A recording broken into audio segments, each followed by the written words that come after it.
সাংবাদিক ভাই ও বোনেরা, আসসালামু আলাইকুম। আপনারা বলেন সবসময় দেশের আইন শৃঙ্খলা পরিস্থিতি নিয়ন্ত্রণ থাকে নাই। এই যে আপনাকেও কয়জনকে তো নিয়ন্ত্রণ করতে কি রকম ঝামেলা হচ্ছে দেখছেন তো। পুরা এই 17.5 কোটি লোককে নিয়ন্ত্রণ করা যে কি কষ্টকর, আপনারা কিন্তু ভাইয়েরা কিন্তু নিজেরই দেখতেছেন। তা আজকে আমরা এখানে আসছিলাম, মেইন আমাদের পয়েন্ট ছিল যে মাদকটা কিভাবে নিয়ন্ত্রণ করা যায়।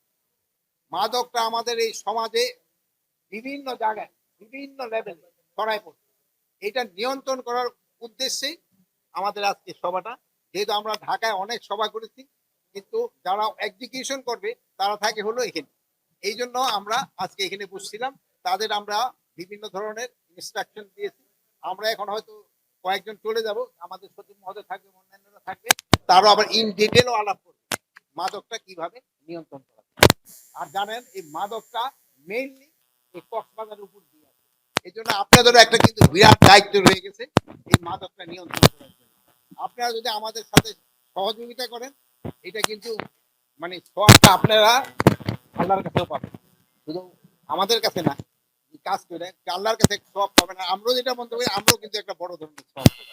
এটা কিন্তু একটা আমাদের সবার একটা পবিত্র দায়িত্ব কিভাবে মাদকটা নিয়ন্ত্রণ করা যায়, এই সমাজ থেকে মাদকটারে উচ্ছেদ করা যায়। স্যার, এই যে মিয়ানমার সেনাবাহিনীর ব্যবহৃত একটি অস্ত্র সহ নবী হোসেন গ্রুপের 4 জন রোহিঙ্গাকে আটক করেছে।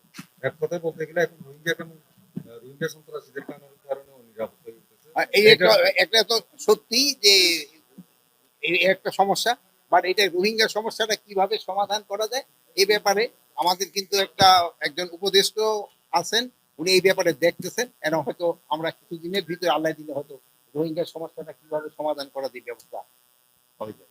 স্যার, কি বিষয় সারা দেশে জনগণ সরব হয়েছে, জনগণ সরব হইলে কিন্তু আর মব ভায়োলেন্স হবে না।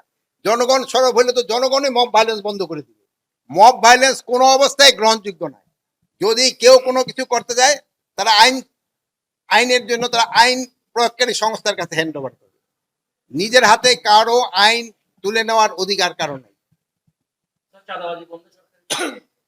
যাদের কঠোর অবস্থান নিয়েছে, যে চাঁদাবাজি যে পরিচয় তার হোক না কেন, সে যত উচ্চ লেভেলের হোক না কেন, কাউকে ছাড় দেওয়া হবে না।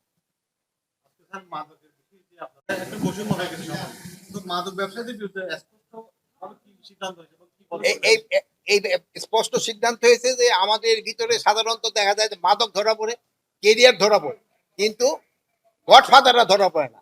কোন অবস্থায় গডফাদাররা যেন ছাড়া না পায়, এই ব্যবস্থা গ্রহণ করা। ভাইও হয়তো কথা বলতে